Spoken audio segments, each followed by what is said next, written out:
الحمد لله نحمده ونستعينه ونستغفره ونؤمن به ونتوكل عليه ونعوذ بالله من شرور أنفسنا ومن سيئات أعمالنا من يهده الله فلا مضل له ومن يضلله فلا هادي له ونشهد أن لا إله إلا الله وحده لا شريك له ونشهد أن سيدنا ومولانا محمدا عبده ورسوله أما بعد فأعوذ بالله من الشيطان الرجيم بسم الله الرحمن الرحيم وقرن في بيوتكن ولا تبرجن تبرج الجاهلية الأولى وأقمن الصلاة وآتينا الزكاة وأطعنا الله ورسوله إنما يريد الله ليذهب عنكم الرجس أهل البيت ويطهركم تطهيرا واذكرن ما يتلى في بيوتكن من آيات الله والحكمة إن الله كان لطيفا خبيرا صدق الله العظيم قال النبي صلى الله تعالى عليه وسلم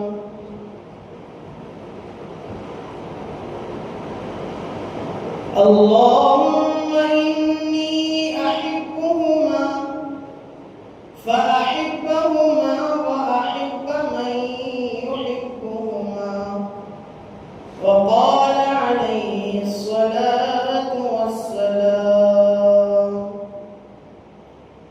إن الحسن والحسين هما ريحانتاي من الدنيا أو كما قال عليه الصلاة والسلام اللهم صل على سيدنا شفيعنا حبيبنا نبينا مولانا محمد وبارك وسلم میرے محترم عزیز دوستو اور میرے ایمانی غیرت مند بھائیوں بزرگوں اور عزیز ساتھیوں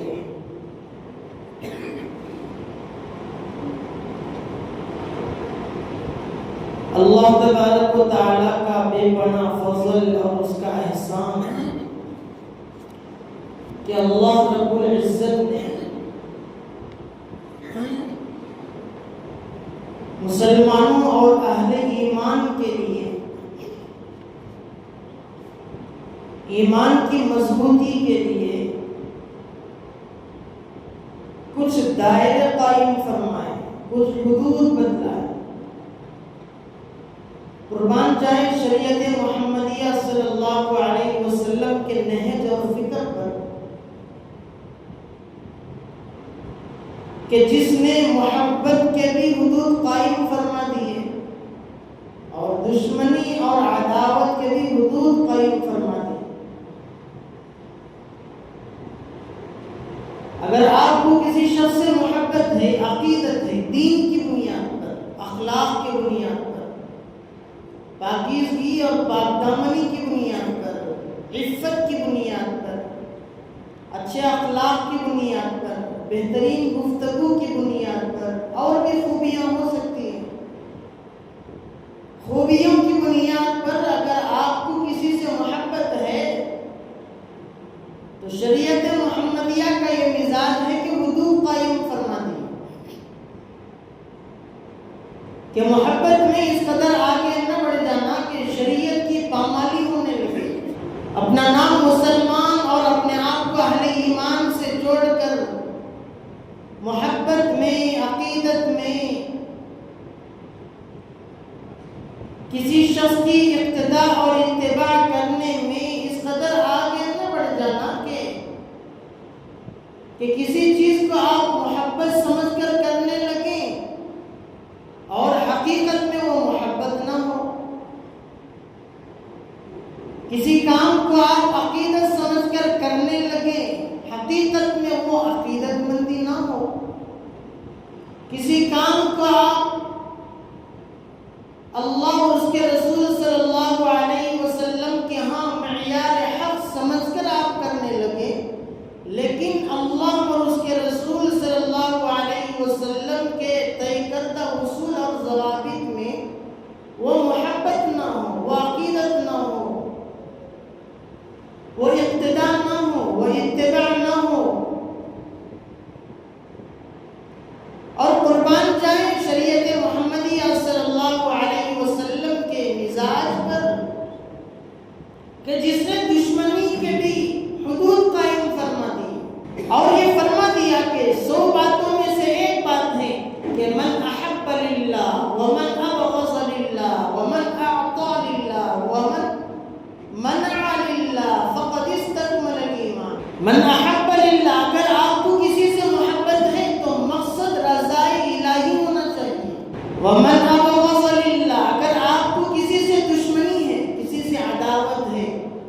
بنیاد یہ ہونا چاہیے کہ میں اس سے دشمنی کروں کیونکہ یہ احکام خداوندی کا دشمن ہے،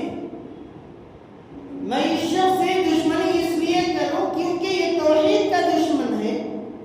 میں اس سے دشمنی اور عداوت اس وجہ سے رکھوں کیونکہ یہ قرآن کا دشمن ہے، یہ اللہ کا دشمن ہے، یہ رسول اللہ صلی اللہ علیہ وسلم کا دشمن ہے، یہ دین پر چلنے والوں کا دشمن ہے، جن احکامات پر چل کر زندگی گزارنے کا حکم خالق و مالک نے دیا ہے، ان احکامات پر جو لوگ چل رہے ہیں، ان راہ خدا میں، نیک راہ میں، اللہ کی راہ میں چلنے والوں کا یہ شخص دشمن ہے۔ ومن ابغض للہ، الغرض اگر کسی سے دشمنی ہو تو بھی اللہ ہی کی رضا مقصود ہو۔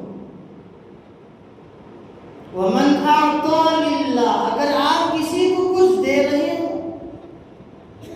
کسی کو آپ ہدیہ دے رہے ہو یا گفٹ دے رہے ہو یا کسی کا تعاون کر رہے ہو، کسی کی مدد کر رہے ہو، کوئی بیمار ہے تو تیمارداری کر رہے ہو، بیمار پرسی کر رہے ہو، حال احوال دریافت کر رہے ہو، معاشرے میں زندگی گزارنے والوں سے آپ کے تعلقات کہ میں ہمدردی کروں، اچھے اخلاق سے پیش آؤں، میں اس کو کچھ دوں۔ ومن اعطى للہ، مقصد یہ ہو کہ میں اللہ ہی کے لیے دوں، ایسا نہیں کہ 4 آدمی دیکھ رہے ہیں تو جب میں دے دوں گا، کسی کو کچھ دے دوں گا تو یہ چاروں کی زبان سے میری تعریف نکلے، میں کسی کو کچھ دوں، کسی کی تیمارداری کروں، بیمار پرسی کروں، کسی کو میں اپنا مال دے کر اس کا تعاون کروں، مقصد یہ نہ ہو کہ لوگ دیکھنے والے زمانہ ہماری تعریف کرنے لگے، واہ ماشاءاللہ کتنے سخی ہیں صاحب، دیکھنے والے دیکھ کر یہ تعریف کرنے لگے، بڑے سخی ہیں، بڑا لوگوں کا تعاون کرنے والے، بڑی خدمت کرنے والے، بڑے اچھے جذبات رکھنے والے انسانوں کے بارے میں،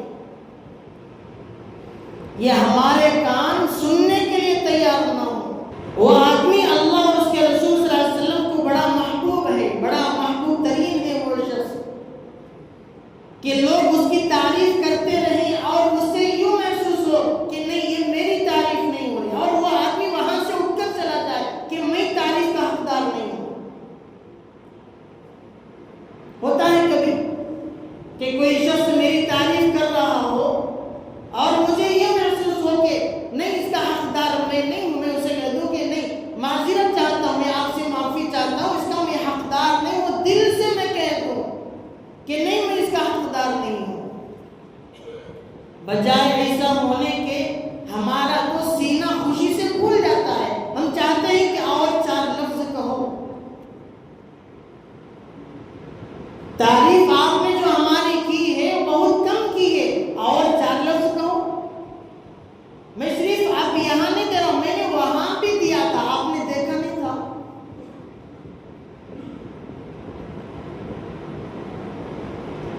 میں لوگوں کا تعاون صرف یہاں نہیں کر رہا ہوں، میں کسی کو صدقہ صرف یہاں نہیں، میں نے وہاں بھی دیا تھا، اس مسجد کے پاس نہیں، وہاں بھی میں نے اس مسجد کے پاس بھی دیا تھا، آپ نے دیکھا تھا۔ ہاں دیکھا تھا، تو کہو نا کچھ تعریف ہماری خدمت میں، ہماری شان میں کچھ تعریف کر دو، بس چلے تو ہماری شان میں اشعار بھی پڑھ دو، ہمارا یہ مزاج ہے۔ لیکن اللہ کو ایسا شخص پسند نہیں ہے جو اپنی تعریفیں کرواتا پھرے یا اپنی تعریفیں ہوتے رہے، کوئی لوگ کرتے رہیں اور کہتے رہیں تو خوشی سے جھومتا اٹھے، جھومتا پھرے، خوشی محسوس کرے۔ تو فرمایا کہ وَمَنْ أَعْطَى لِلَّهِ، اگر کوئی شخص دے بھی اللہ کی رضا کے لیے دے، وَمَنَعَ لِلَّهِ، اگر کوئی شخص کسی سے کچھ نہ لے، کہتے کہ مجھے نہیں چاہیے،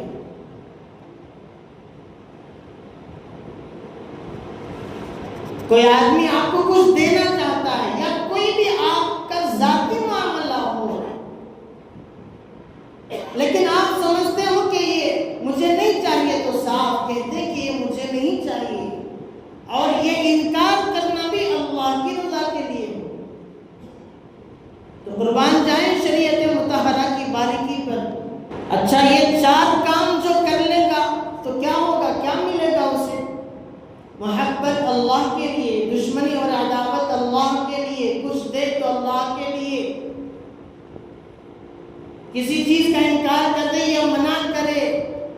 لینے سے باز آ جائے، دستبردار ہو جائے تو اللہ کے لیے، اللہ کیا دیں گے؟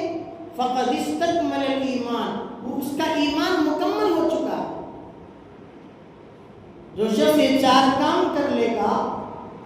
اللہ کے محبوب علیہ السلام فرماتے ہیں کہ فقد استکمل الایمان، اس کا ایمان تو مکمل ہو گیا۔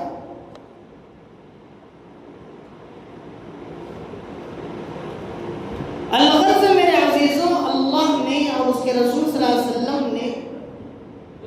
ہر چیز کا دائرہ متعین کر دیا، محبت کا بھی دائرہ، دشمنی کا بھی دائرہ، لینے دینے کا بھی دائرہ۔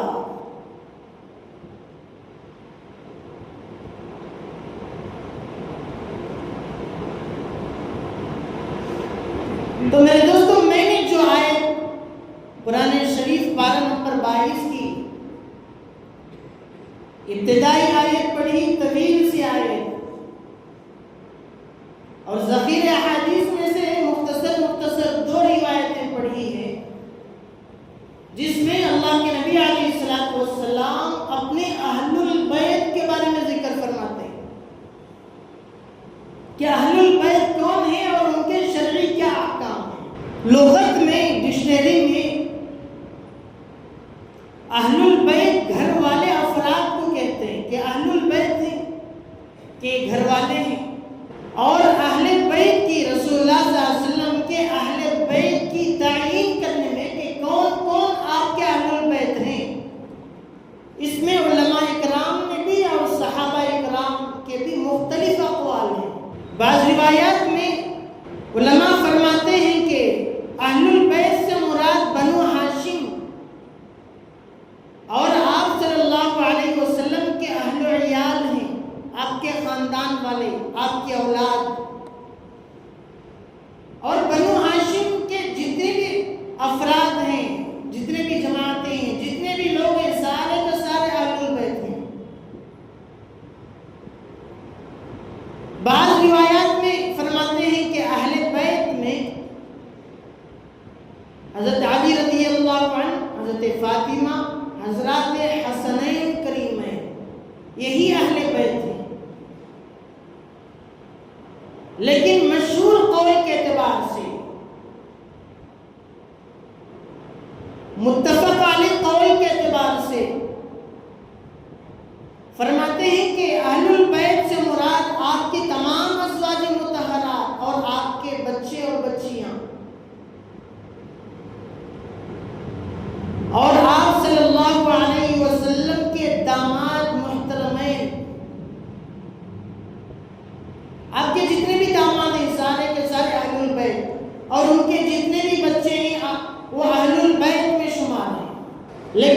اللہ کے نبی علیہ الصلوۃ والسلام نے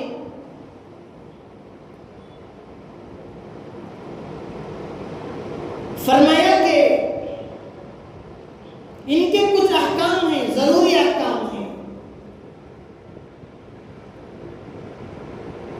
کہ بعض مرتبہ ہمیں یہ فرق معلوم کرنا مشکل ہوتا ہے کہ سید جو سادات کہلاتے ہیں، آج بھی بہت سارے لوگ یہ سادات ہیں، یہاں بھی کچھ لوگ ہوں گے جو سادات ہوں، جن کا تعلق رسول اللہ صلی اللہ علیہ وسلم کے خاندان سے ہوگا، آپ صلی اللہ علیہ وسلم کے نسب سے جن کا تعلق ہوگا۔ فرماتے ہیں کہ سید کے معنی سردار کے، اور سید سے مراد وہ تمام لوگ ہیں جو حضرت علی رضی اللہ عنہ، حضرت جعفر، حضرت عباس، حضرت حارث اور حضرت عقیل رضی اللہ عنہ کی اولاد میں سے، ان تمام صحابہ کی جتنی بھی اولادیں پھیلی ہیں وہ تمام کے تمام لوگ سید کہلاتے ہیں۔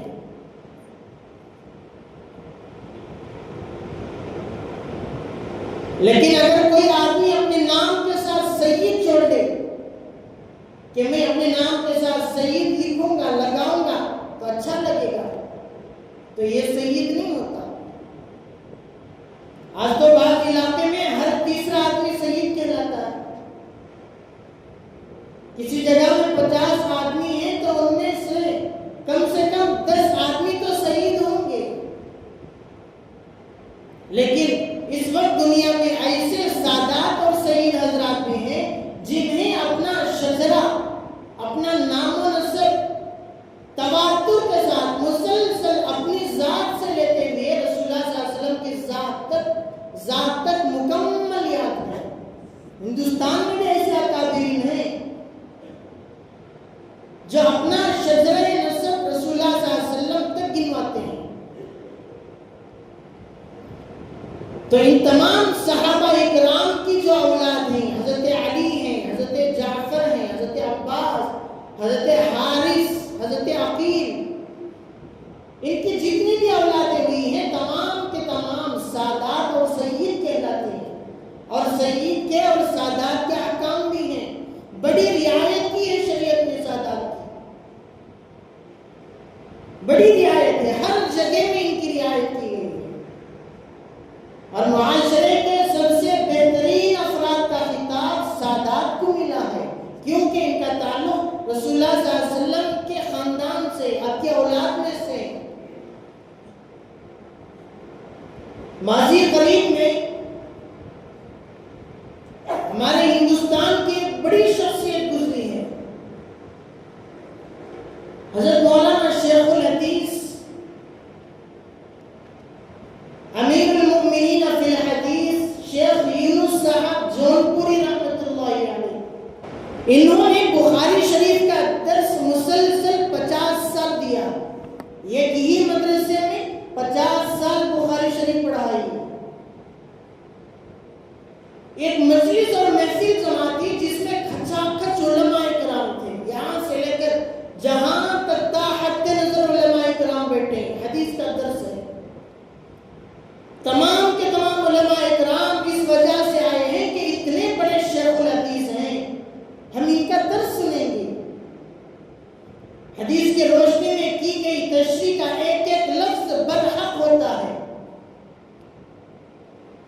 جب حضرت پیرانہ سالی کی عمر میں مسند درس پر تشریف فرما ہوئے تو حضرت نے میک کے قریب اپنا منہ کر کے یوں فرمایا کہ اگر اس مجمع میں کوئی سادات ہے تو وہ مجھ سے زیادہ حقدار ہے کہ وہ آ کر یہاں حدیث شریف کا درس دے۔ اتنے بڑے شیخ الحدیث،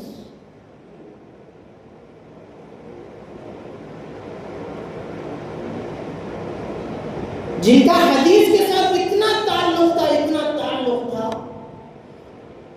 تو ایک وقت آیا کہ حضرت شیخ الحدیث مولانا زکریا صاحب مہاجر مکی رحمت اللہ علیہ، ان کی زندگی میں ایک مرحلہ ایسا آیا کہ اپنے بعد بخاری شریف کا درس کسی اور مائناز اور معتبر استاد کے حوالے کرنا تھا، اور حضرت کی منشا بھی یہ تھی کہ میں شیخ یونس جون پوری کو یہ خدمت سونپ دوں۔ آپ کی منشا یہ تھی، آپ نے اظہار نہیں فرمایا تھا۔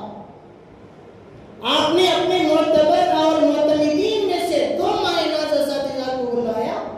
اور کہا کہ میں کچھ ذمہ داری سونپنا چاہتا ہوں، میری عمر ہو گئی ہے، پتہ نہیں میرا انتقال کب ہو جائے گا، میں چاہتا ہوں کہ میں اپنی ذمہ داری کسی کو سونپ دوں۔ کئی ذمہ داریاں حضرت کی تھی، تصنیفات کا کام تھا، تعریفات کا کام تھا، کتابیں لکھا کرتے تھے، بچوں کو پڑھایا کرتے تھے، مدرسے کے ایک بہت بڑے مدرسے کے آپ محتمم اور پرنسپل بھی تھے۔ 2 معتبر شخصیات کو آپ نے بلوایا، دونوں آئے۔ افسوس کہ اس وقت دونوں حضرات حیات نہیں ہیں، دونوں کا انتقال ہو چکا ہے۔ دونوں کو بلوایا، ذمہ داری سونپنی چاہیے۔ حضرت یہ کہہ ہی رہے تھے کہ میں ذمہ داری سونپنا چاہتا ہوں۔ حضرت شیخ یونس جون پوری رحمۃ اللہ علیہ اس وقت بھری نوجوانی کے عالم میں تھے، 21 یا 22 سال کی لگ بھگ ان کی عمر ہوگی۔ جیسے شیخ الحدیث زکریا صاحب رحمۃ اللہ علیہ کی زبان سے یہ نکلا کہ میں اپنی ذمہ داری کسی کو سونپ دینا چاہتا ہوں، حضرت شیخ یونس جون پوری رحمۃ اللہ علیہ لبک کے شیخ الحدیث زکریا صاحب رحمۃ اللہ علیہ کے پاس گئے۔ آپ کے سامنے بخاری شریف جو آپ پڑھایا کرتے تھے وہ تھی، فوراً شیخ یونس جون پوری نے بخاری شریف اٹھا کر اپنے سینے سے لگایا کہ حضرت مجھے کوئی ذمہ داری نہ دے، میں اس ذمہ داری کے لیے بالکل اگر اکیلا ہوں، اگر میں حق پر ہوں تو آپ مجھے یہ ذمہ داری سونپ دیجیے۔ لپک کے آپ نے بخاری شریف اٹھایا اور سینے سے لگا کر کہا کہ اگر میں اس کا حقدار ہوں تو صرف اور صرف یہ ذمہ داری مجھے دے دیجیے، کسی اور ذمہ داری کا میں حقدار نہیں ہوں۔ اتنے بڑے شیخ الحدیث جب ایک وقت آیا کہ علماء اکرام ملک سے بیرون ملک سے آئے ہیں اتنے بڑے شیخ الحدیث کا درس سننے کے لیے، آپ نے اپنے مائک کے سامنے اپنا منہ کیا اور فرمایا کہ اس مجمع میں، علماء کے مجمع میں اگر کوئی سادات ہے تو مجھ سے زیادہ حق رکھتا ہے کہ وہ یہاں آ کر اللہ کے نبی علیہ الصلوۃ والسلام کی حدیث کا درس دے، حدیث کی تلاوت کرے۔ اس مجمع میں ایک عالم دین تھے، وہ آج بھی حیات ہیں، وہ سادات ہیں۔ علماء نے ان کی طرف اشارہ کیا کہ فلاں صاحب ہیں، زبردست عالم دین بھی ہیں، بہترین درس بھی دیتے ہیں، اور انہیں اپنی ذات سے لے کر رسول اللہ صلی اللہ علیہ وسلم کی ذات گرامی تک اپنا سارے کا سارا شجرہ نسب یاد ہے۔ خوش قسمتی کی بات ہے کہ وہ عالم دین سادات ہمارے اس ملک میں ہی ابھی بھی باحیات ہیں۔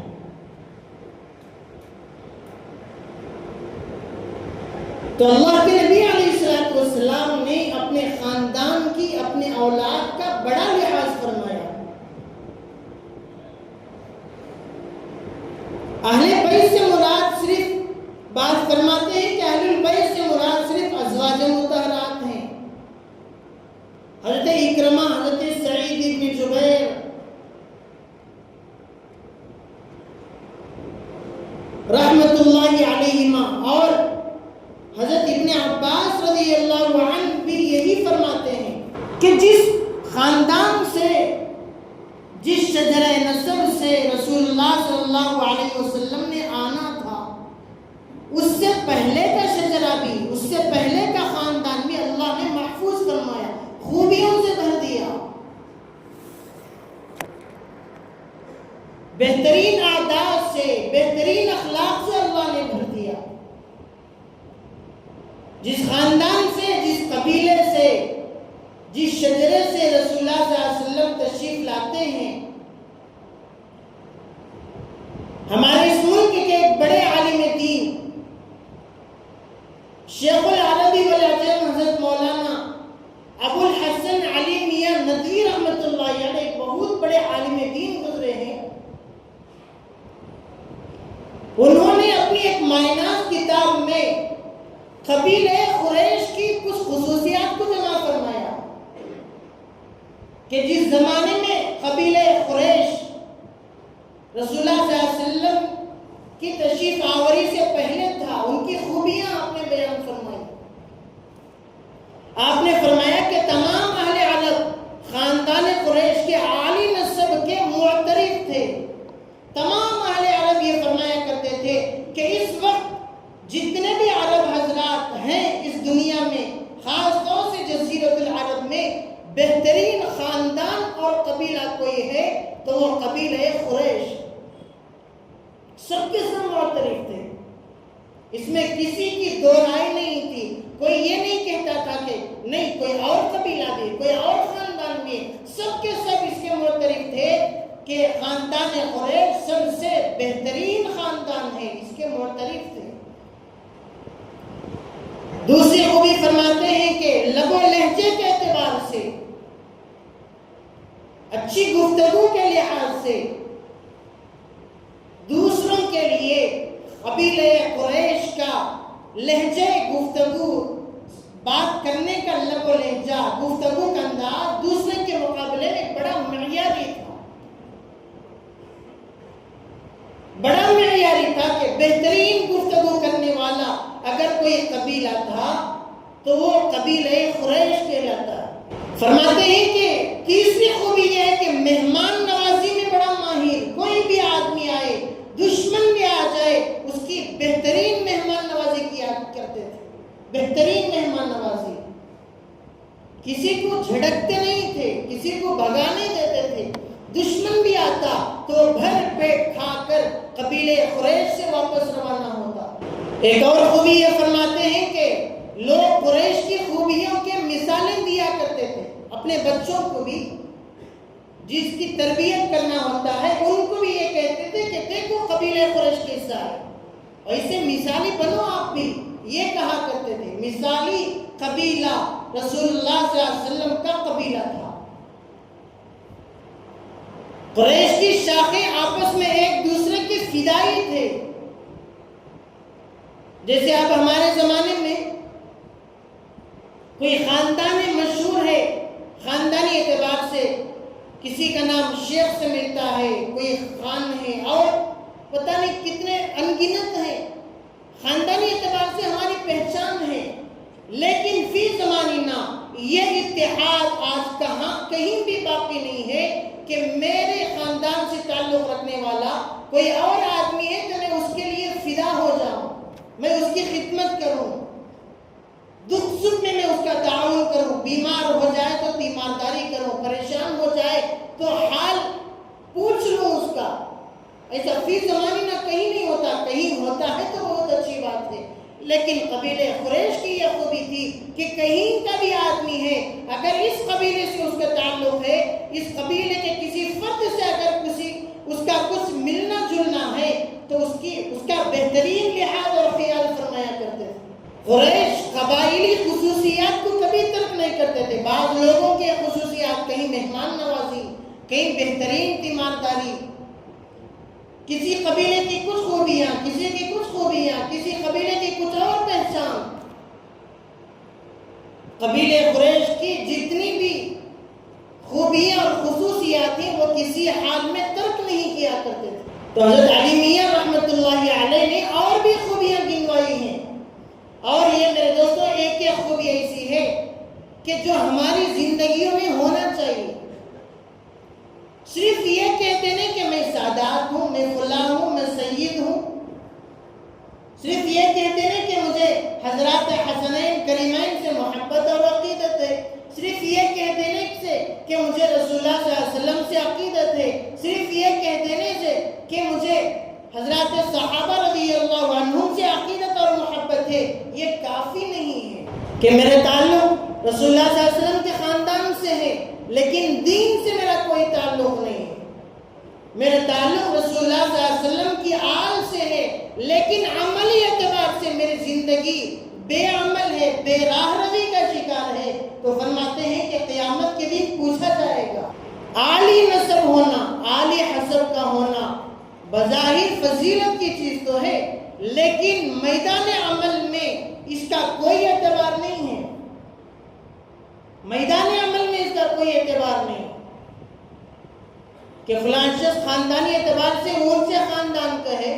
اونچے نام و نسب سے جس کا تعلق ہے، لیکن زندگی بے عمل ہے، نہ اللہ کا خوف ہے، نہ رسول اللہ صلی اللہ علیہ وسلم سے محبت ہے، نہ رسول اللہ صلی اللہ علیہ وسلم کا طریقہ زندگی میں ہے، نہ حضرات حسنین کریمین کی زندگی اپنی زندگی میں ہے، نہ ازواج مطہرات کی زندگی ہماری زندگی میں ہے، نہ صحابہ اکرام میں سے کسی صحابی کے نقش قدم پر ہم چلتے ہیں۔ دیکھا جائے تو میرے دوستو ہماری زندگی بے راہ روی کا شکار ہے، لیکن ہم اس پر مطمئن ہیں کہ میں سید ہوں، میں فلاں ہوں، میں سادات ہوں، میں رسول اللہ صلی اللہ علیہ وسلم کی آل سے ہوں۔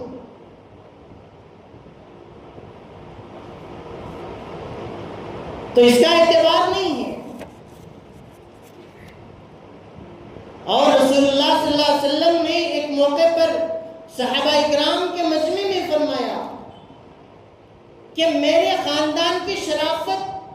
واقعتاً ہے۔ آپ صلی اللہ علیہ وسلم نے اپنے خاندان کے بارے میں فرمایا میری خاندانی شرافت واقعتاً ہے۔ اس کا مطلب یہ نہیں ہے کہ آدمی میرے خاندان کے نام سے اپنی ذات کا غلط استعمال کرے، اپنی صلاحیتوں کا غلط استعمال کرے، اپنے اہل علم ہونے کا غلط استعمال کرے۔ کہ آدمی سادات اور سید تو ہے، رسول اللہ صلی اللہ علیہ وسلم کے خاندان سے تعلق تو ہے، لیکن صلاحیتوں کا غلط استعمال، علم کا غلط استعمال، نہج کا غلط استعمال، فکر کا غلط استعمال، میرے دوستو یہ فکری کوتاہی بشمول اپنی ذات کے کئی لوگوں کو جو میرے ماننے والے ہیں، میرے گرویدہ ہیں، اپنی ذات کے ساتھ ساتھ ان تمام لوگوں کو جہنم کا ایندھن بنائے گی۔ کبھی فکری غلطی نہ ہو، آپ سادات ہی اپنی جگہ ہیں، حضرات حسنین کریمین سے آپ کی محبت اور عقیدت ہے اپنی جگہ ہے، لیکن نہج کی غلطی نہ ہو، فکر کی غلطی نہ ہو، دین کے نام پر دھوکہ دھڑی نہ ہو، شریعت کے نام پر لوگوں کو دھوکہ دینا نہ ہو، اپنی ذاتی فکر امت مسلمہ پر مسلط کرنا نہ ہو، اپنا ذاتی نہج تمام افراد پر مسلط کرنا نہ ہو۔ دیکھا جائے کہ اجماع صحابہ کہاں ہے، دیکھا جائے کہ اجماع امت کس طرف ہے، دیکھا جائے کہ تمام کے تمام صحابہ کس طرف ہیں، تمام کے تمام امت کس نہج پر زندگی گزار رہی ہے۔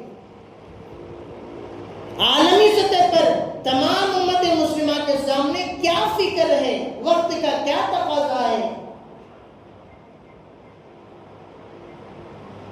میرے دوستو زمانے میں ایسے لوگ بھی گزرے ہیں جو سادات کہلائے ہیں، لیکن فکری غلطی ہونے کی وجہ سے، فکری چوک ہو جانے کی وجہ سے تمام کے تمام بلکہ اکثر علماء اکرام کے دائرے سے انہیں ہٹا دیا گیا ہے۔ عالم دین ہیں، اونچی اونچی خدمات ان کے ہیں۔ میرے دوستو اس طرح کی غلطی کبھی ہم سے نہ ہو، مجھ سے نہ ہو، یا جہاں تک میری بات پہنچ رہی ہے ان سے نہ ہو۔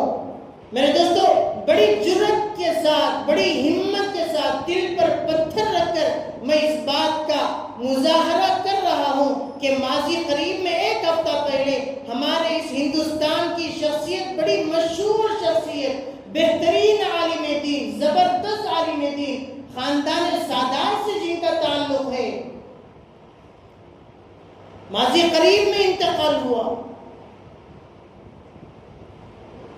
لیکن ان کی زندگی کا آخری دور اگر دیکھا جائے، آخری کے 10 سال اگر دیکھے جائیں، تو کبار صحابہ اکرام پر اپنی نظریات اور اپنے خیالات کا اظہار کر کے کسی صحابی کو فرعون کہا، کسی صحابی کو درباری ملا کہا، کسی صحابی کو منافق کہا، پتہ نہیں کن کن صحابہ اکرام کو کیسے کیسے القابات سے انہوں نے نوازا ہے۔ بڑے زبردست عالم دین، بہترین عالم دین، ان کی صلاحیت کا انہوں نے اپنی صلاحیتوں سے زمانے کو لوہا منوایا، بہترین صلاحیت کا تو پوچھنا کیا ہے۔ ہندوستان کی بڑی بڑی جمعیتوں کے آپ ممبر رہے ہیں، نہ صرف صرف ہندوستان میں، نہ صرف عجمی ممالک میں، بلکہ عرب ممالک میں جب وہ عالم دین بولا کرتا تھا، اتنا بہترین اور شفاف عربی زبان کا مظاہرہ کرتا تھا، عرب کے بڑے بڑے شہزادے اس بات کو سوچ کر دنگ رہ جاتے تھے، کیا یہ جو عالم دین بول رہا ہے، کیا اس کا واقعتاً عجم سے تعلق ہے، ہندوستان سے تعلق ہے، یا عرب کے شہزادوں میں بہترین ادب اور عربی زبان کے ماہرین سے اس کا تعلق ہے؟ صلاحیت، بہترین صلاحیت، کتابی بہترین صلاحیت، زبان بہترین صاف اور شفاف زبان، لیکن نہج اور فکر سے کوتاہی ہو گئی۔ تو انتقال ہونے کے بعد بھی، دنیا سے چلے جانے کے بعد بھی، امت مسلمہ کا ایک بڑا مجمع، مجمع کی اکثریت یہ ماننے کے لیے تیار نہیں ہے کہ وہ جب گئے ہیں حق کے ساتھ رہ کر گئے ہیں، ناحق ہو کر دنیا سے وفات تو پا چکے ہیں، کہیں ایسا نہ ہو کہ اللہ اور اس کے رسول کی نگاہ میں ان کی حیثیت ہی نہ ہو۔ میرے دوستو، گفتگو کا خلاصہ یہ ہے کہ فکر کی غلطی نہ ہو۔ اکثریت علماء کی اکثریت کدھر ہے؟ حق ہے۔ صحابہ اکرام کی اکثریت کدھر ہے؟ حق ہے۔ کبھی کبھی رائے کا اختلاف سب میں ہوتا ہے، رائے کا اختلاف صحابہ میں ہوا، رائے کا اختلاف ائمہ مجتہدین میں ہوا، رائے کا اختلاف بڑے بڑے اکابر علماء اکرام، محدثین اور بڑے بڑے فقہاء میں ہوا ہے۔ عام لوگوں میں رائے کا اختلاف کیوں کرنا ہو؟ لیکن میرے دوستو، کسی کی عقیدت میں، کسی کو بہت زیادہ محبت میں، چاہت میں، فکری کوتاہی نہ ہو۔ ایسا نہ ہو کہ ان کی اقتداء میں، ان کی اتباع میں تمام کے تمام کو جہنمی کہنے لگوں، تمام کے تمام کو نافرمان کہنے لگوں۔ تمام کے تمام جتنے بھی صحابہ ہیں، ادنا سے ادنا صحابی جس کا خاتمہ ایمان پر ہوا ہے، ہمارے لیے نمونہ ہے۔ تمام کے تمام صحابہ، ادنا سے ادنا، چھوٹا سا چھوٹا، معمولی سے معمولی صحابی، اگر کسی نے محبت کی نگاہ سے، عقیدت کی نگاہ سے، ایمان میں داخل ہونے کے مقصد سے رسول اللہ صلی اللہ علیہ وسلم کے چہرے انور کو دیکھا، کلمہ پڑھ لیا، ایمان میں داخل ہو گیا، وفات اس کی ایمان ہی کی حالت میں ہوتی ہے، تو تمام امت مسلمہ کے لیے وہ مشعل راہ ہے، تمام امت سے وہ افضل ہے۔ اگرچہ کہ اختلاف ان میں بھی ہو، اگرچہ کہ کوتاہی ان سے بھی ہوئی ہو، اگرچہ کہ چوک ان سے بھی ہوئی ہو، اگرچہ کہ رائے کا اختلاف ان میں بھی رہا ہو، ادنا سے ادنا صحابی تمام امت کے لیے مشعل راہ ہے۔ اس فکر کو لے کر میرے دوستو زندگی گزارنا ہے۔ تمام کے تمام صحابہ حق پر ہیں، حضرت علی بھی حق پر ہیں، امیر معاویہ بھی حق پر ہیں، حضرات حسنین کریمین بھی حق پر ہیں۔ جتنے بھی صحابہ اس زمانے میں آپس میں رائے کے اختلاف کی وجہ سے جنگیں قائم ہوئی ہو یا لڑائی جھگڑے ہوئے ہوں اور رائے کے اختلاف سے ہوا ہے، اس کا مقصد یہ نہیں ہے میرے دوستو صحابہ اکرام کے رائے کا اختلاف لے کر ہم جھگڑا کرتے پھریں یا فکری اختلاف کی وجہ سے اور فکری اور نہج کے اختلاف کی وجہ سے امت کے اندر انتشار کا باعث بنے۔ اللہ تبارک و تعالیٰ سے دعا فرمائیں، اللہ تعالیٰ مجھے اور آپ کو ان کہی اور سنی باتوں پر عمل کی توفیق عطا فرمائے۔